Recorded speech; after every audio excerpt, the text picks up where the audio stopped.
Okay, welcome to month 10. We are nearing the end of this Queen of Diamonds experience, so I hope you're still enjoying it. As I've mentioned many times before, don't stress. None of us are going anywhere in this Facebook group. So if you take longer, we're here for you. This is an English paper pieced hand piece quilt. It's going to be an heirloom for a long time. So take your time and put your love and enjoyment into this. I did want to talk just a little bit today about a couple of things that we covered kind of way back when. So if you're just picking back up or catching back up, welcome back. And we'll kind of talk about those things. So block 10, many of these things, like I said, you really have learned the foundation of English paper piecing. And so many of these things are just reiterations of the same techniques that we've learned. I hope last month was kind of like, I know that was a challenge with the fussy cutting of those oopsie daisies. I promise that's as difficult as this quilt gets. So if you achieved that, congratulations, good job, you made it. And then this month, these stripes here with the neon stripes give this really great pinwheel design because you're basically altering the direction of those. So I'm just going to go over really briefly how to do that. And they're simple, really, really simple. So the biggest cheat to this particular block is that, so these center J diamonds, if you notice with the purple, so let's look at the bottom because it's easier to see. So if you notice that let me pull this in, sorry. The purple stripe has the gray stripe on the bottom here, or on the right, let's call it, if you were to tilt it and had it perfectly upright. Here's my little step out. The gray stripe is on the right side of your point. Now, that one sits here, this one, if you'll notice, same thing, purple stripe on the left, gray stripe on the right. Same thing if you were to rotate this up. Purple stripe on the left, gray stripe on the right. Now, in order to, I got all confused because I'm a spatial sort of girl when I first made this, and I was like, thought I cut those correctly. And so, cheat, pro tip, if you flip it over, it's the inverse. So if you cut them and you're like, oh, I had it on the wrong side, just flip them over, you'll be good. So you'll notice, and the reason that we want these, you get this kind of cool chevron effect of the gray stripes together, is that when you match these up, and again, like I said, let me set this down for just a minute. When you cut your green ones, you're going to want your green stripe to be on the left. I'm sorry, your gray stripe to be on the left, your green stripe on the right. Doesn't matter whichever way you pick, just do the opposite for the other one. Like I said, if you happen to realize that you've done it the wrong way, just flip it over and you should be good. So when these two go together, so if you go, well, I cut them and they're different and they're not matching up, Bob's your uncle. So flip it over. Took me a little bit of I was like, yeah, how about that? So don't get discouraged. Just keep rotating and they eventually fit together. It's a fun game. So the one thing I want to mention is that if you missed the Tula video about getting your seams to spin, go back and watch that. I want to say it was in month 2. So that when you get all 6 of these seams on the back side are going to nest nicely, and it creates this really cool pinwheel design when you're done. If you get that, bravo. Extra points for job well done on that. So you'll see when you get these done that you've got this nice chevron, and I didn't do all 6 of them, but you'll get that nice chevron design in that. So same thing, you're going to want your color stripe on one side and your gray stripe on the alternating them so that they fit together. We did talk about this quite a while ago. I'm just going to mention it again. With 6-pointed stars, if you continually add them piece by piece, I need an extra hand. If you continually add them piece by piece, so you sew this one to this one and then this one to the next one, you get a little bit of a hole in the center point, this center point, when you get them all together. So my preference is to do these 3 together, and what I like to do, because I'm lazy and don't like to change thread and make new knots and all that sort of thing, is I put this one right sides together with this, come down to this angle, and then up to this angle. And then you've got this 3 in as one unit. Same thing for these. And then you fold those together and you attach them that way. It does create a little bit of a Y seam with these giraffes to have to put those in that way, but it's much preferred to getting, same thing like we talked about, these papers, you're the boss of the papers and you can bend them and they'll bend back. Eventually you're gonna take all these papers out, so it doesn't matter what they look like anyway. So we also talked month 8 about giraffes and how to position those so that, let me grab my little, 2 of these are J's, so your little diamond piece, and 2 of these are B's, your trapezoid piece. And let me grab that out of here. And so same thing, we've talked about this before, where you're going to be making the mirror image of that. And as we talked about before, using your Sharpie to draw on these, same thing applies. This is on my E template, but the same thing applies to your J. You're going to put this down on your giraffe fabric and draw his little face in wherever you want that to be. And then take that, go over to the same face on that fabric and cut him out so that he's identical. With the ones that are mirror images, top and bottom, like we've talked about before, if this is a stretch for you, if you get frustrated, I don't want this to be the reason that you stop making this quilt. Make it a piece that you really love. This is your quilt. You get to make it as unique as you are. So don't stress that, oh my gosh, this piece isn't perfect as this piece. So just wanted to reiterate that. The rest of this is very straightforward to what we've done before. These hippos, less noticeable with the fussy cutting in terms of these little stripes there. I did take a piece, and let me grab him just real fast, and aligned the pink of this honesty stripe at the very apex of that point. So it's going to hit right at this very tip. And as long as that, and I eyeball it, if you get super worried about it, you could take a ruler and let's just say align these so that you've got a 90-degree angle where it comes down, and that way you could align that along that line. Since they're not butting up to each other necessarily, I don't think it's that big of a concern. Not worth the time. That juice isn't worth that squeeze. So these stripes, pretty simple there. You can center those however you'd like. And then we're going to get into the final months further on down the road. But I wanted to show you, a couple of people have mentioned that it's sometimes difficult to get through the neon ink. That is true. It's a pigment ink. Sorry. See? Flip it around. If at first it doesn't work, just flip it over. Where's my binder clip here? So I just wanted to talk about this. This is I'm in no way affiliated with this company, but I very much prefer these little, they're called Tulip Big Eye needles. The applique number 10, I don't know who considers this the big eye because I personally do not. But the regular eye needles are much, much smaller and not, so when they mean big eye, they mean comparatively speaking.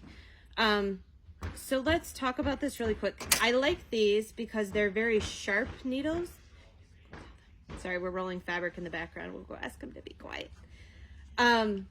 So people have different preferences for needles. It's like, which thread do they prefer, which you do you, whatever works best for you. I personally prefer these because they're very sharp. Now, if you're having trouble getting through those pieces, you might switch to a new needle. The thimble really helps. I've also seen people use, I don't have one myself, but they've got like little finger cots, I think they're called. And so it allows you to grip that needle and pull it through a little more easily. Those, whatever works for you. The one thing that I will say that I think is the real key to working with these pigment inks, they really get that depth of color because it's a surface applied ink versus being screen printed. And so the color saturation is thicker than a traditional like screen printed fabric. So I'm going to switch to an overhead view in just a second when we do this. But the best way to do that, normally when people are having trouble with that, it's because they're trying to, let's pretend like we're sewing this It's because you're trying to sew through the pigment ink to pigment ink. Now this particular block is going to require that to some extent because you want those chevron views, especially when it comes to the corner blocks. Let me find one for you.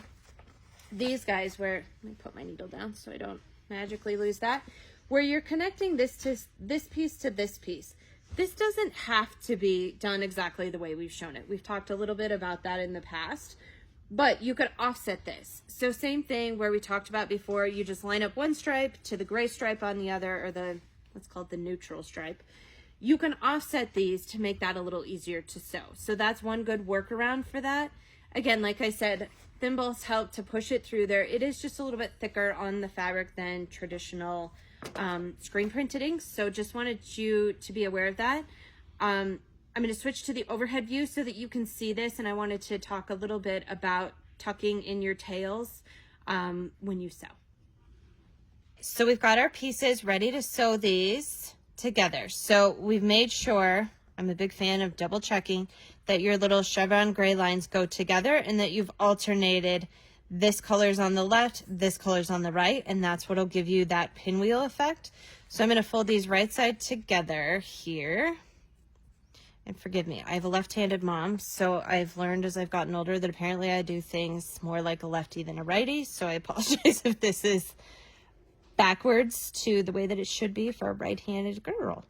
So here's the key. We talked about this in the very beginning. Now, at some point, this doesn't matter for every single seam, but we're going to be opening these up when we go to sew our Mick Jaguar sashing pieces on. So always when you're paper piecing, and it's just a good habit to get into, we should be able to see this proper or closely. So this is the tail for the one piece below. This is the tail to the right.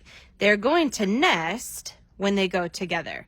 Now, when I sew these together, you don't want to be going through all 4 layers of that because it's going to make it difficult to get through that or to open that seam up, and you're going to have to pop that very corner stitch in order to do that.